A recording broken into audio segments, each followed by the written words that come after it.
Oke, gimana kabarnya anak-anak? Baik, Ibu. Ibu. Gimana nih liburannya, seru atau enggak? Enggak, Ibu. Kurang. Oke, tidak apa-apa. Sebelum mulai ke pembelajaran, alangkah baiknya kita doa terlebih dahulu ya. Berdoa mulai. Berdoa selesai.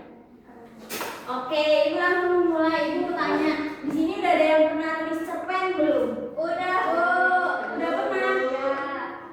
Cerpen tentang apa tuh, Helma? Tentang luar angkasa, Bu. Wow, imajinasinya sangat keren ya. Helma mau jadi alien, Bu. Mau jadi astronot ya, Helma. Oke, Ibu langsung mulai aja ya. Jadi teks cerpen itu adalah jenis karya sastra yang memaparkan kisah atau cerita tentang kehidupan manusia lewat tulisan pendek. Nah, ciri-ciri cerpen itu dituliskan dalam 4-15 halaman, fokusnya pada satu konflik atau masalah, fokusnya juga pada satu tokoh, bersifat fiktif, penggunaan bahasa sehari-hari, dan ada pesan di dalam ceritanya. Struktur cerpen itu ada apa aja, anak-anak? Ada banyak.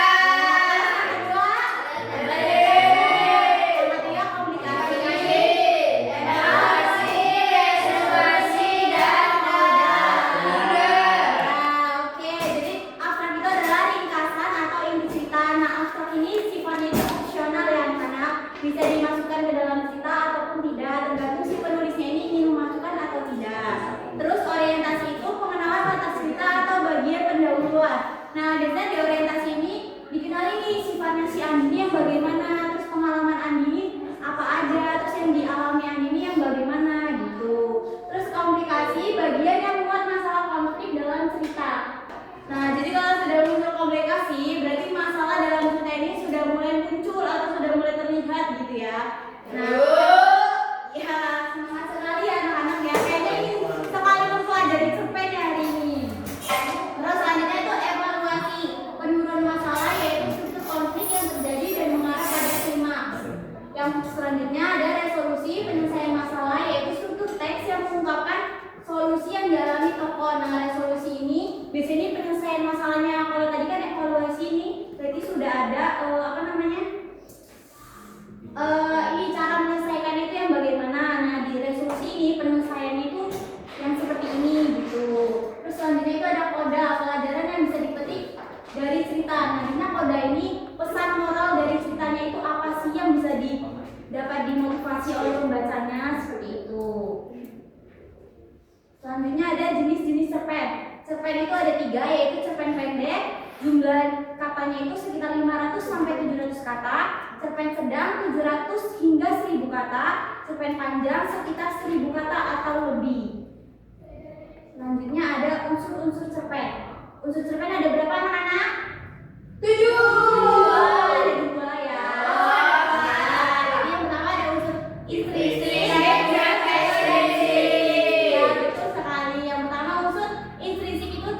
Terdiri dari tema, tokoh, setting atau latar, tema itu adalah gagasan pokok. Jadi sebelum kita membuat cerpen, alangkah baiknya kita menentukan dulu tema yang mau kita ambil ini tentang apa sih? Atau tentang perjuangan, tentang kesedihan, atau tentang pengalaman pribadi kita gitu.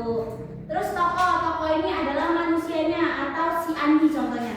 Nah, itu namanya tokoh. Jadi banyak banget yang keliru tentang tokoh dan penokohan. Kalau tokoh itu manusianya, kalau penokohan itu karakter atau sifat dari si Andi tersebut.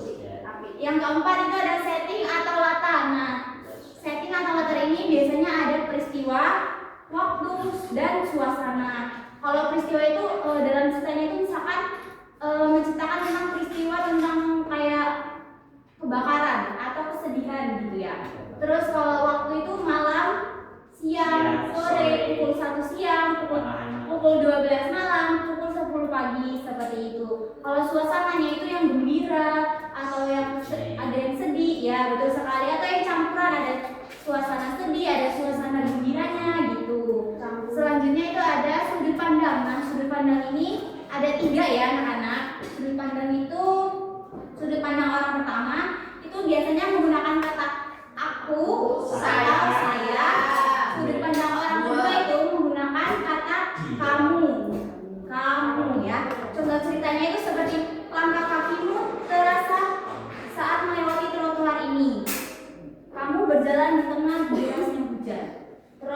pendekatan orang ketiga itu ada dia, ia, atau mereka. Gitu. Selanjutnya ada gaya bahasa. Nah, gaya bahasa ini adalah cara khas dalam mengungkapkan sebuah kata atau kalimat dalam cerita. Nah, si penulis ini ingin menggunakan gaya bahasa yang seperti apa sih biar menarik pembaca, kayak atau menggunakan gaya bahasa yang ya apa tadi Hafid? Oke, kayak seperti itu, atau yang lebih kayak apa namanya? Yang lebih kayak apa ya namanya? Tanggung. Bukan, yang kayak ada kiasan-kiasannya atau yang seperti apa ya. Terus selanjutnya ada amanat. Nah, amanat ini tadi itu ada di bawahnya, sama saja seperti dengan pesan moral ya.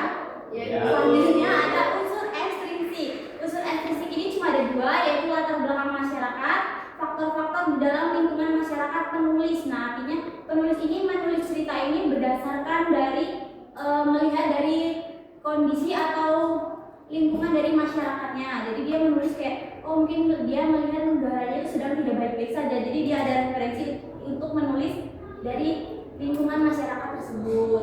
Terus latar belakang penulis ini faktor-faktor dari dalam pengarang itu sendiri. Misalkan pengalaman pribadi si penulis, misalkan ibu pernah menulis cerita.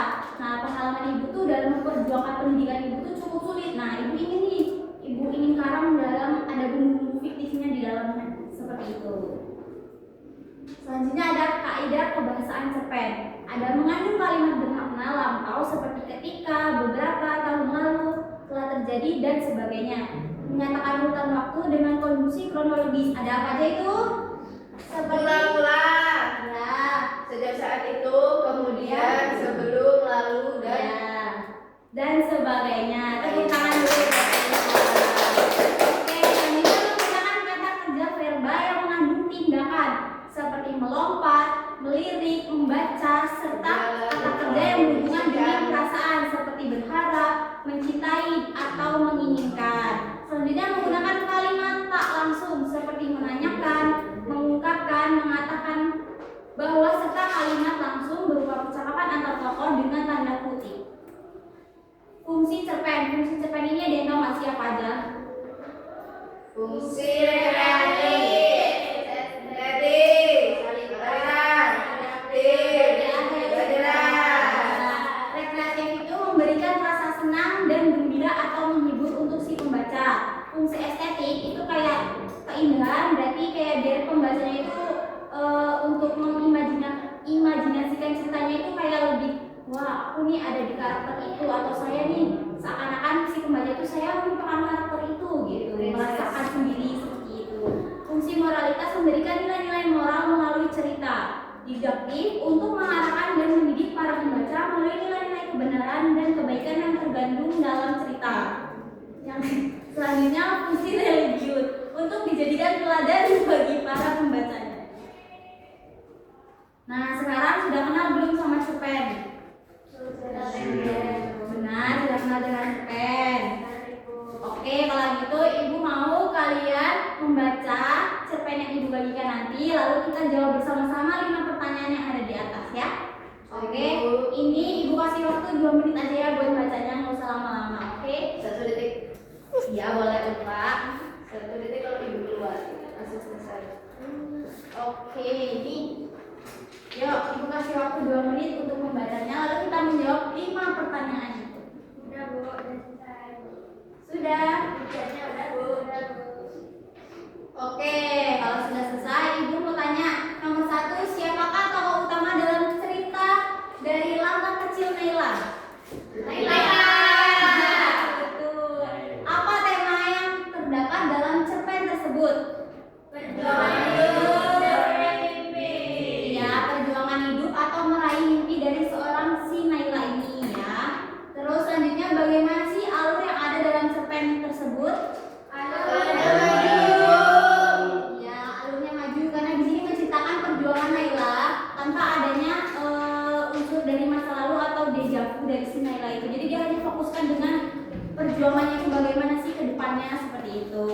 Selanjutnya ada bagaimana dalam cerpen tersebut menggunakan sudut pandang orang beberapa. Tadi kan ibu sudah jelaskan sudut pandang itu ada 3 dan contoh kata-katanya itu seperti apa. Nah, dalam cerita ini menggunakan sudut pandang orang beberapa. Orang ketiga ibu. Orang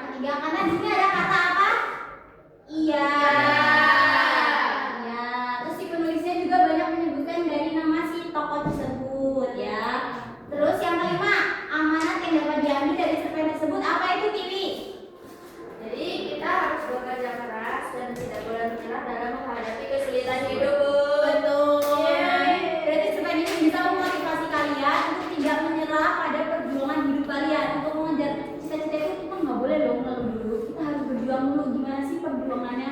Kita harus rasain dulu pahitnya itu seperti apa, baru kita boleh merasakan kesenangan pada akhirnya. Seperti itu ya. Tepuk tangan dulu buat Tiwi. Nanti Tiwi masukkan poinnya. Terus, oke, bisa dikumpulkan kembali anak-anak. Baik, terima kasih.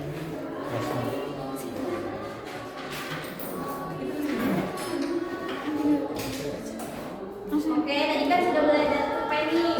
Nah, kayaknya kalian udah pada kenal ya sama cerpen itu apa. Ya kan? Jadi kalau misalkan ibu kasih tugas kalian buat tulis cerpen sudah bisa ya. Aduh. Oke, untuk minggu depan nanti dicatat ya di buku kalian. Tugasnya itu buat cerpen terdiri dari 2 orang saja, lalu dikumpulkan minggu depannya. Oke, pembelajarannya. Oke, pembelajaran kita cukup sampai di sini. Semoga dari cerita langkah kesenian tadi bisa memotivasi kalian untuk lebih bijak lagi dalam menghadapi kerasnya dunia. Oke, jangan menyerah dulu. Pokoknya kita harus mencoba dulu pahitnya itu yang seperti apa, baru kita merasakan kesenangan padanya. Oke, cukup sampai di sini. Ibu tutup. Kita sebelum ibu tutup kita doa terlebih dahulu ya. Berdoa mulai. Berdoa selesai. Ibu akhiri sampai di sini. Wassalamualaikum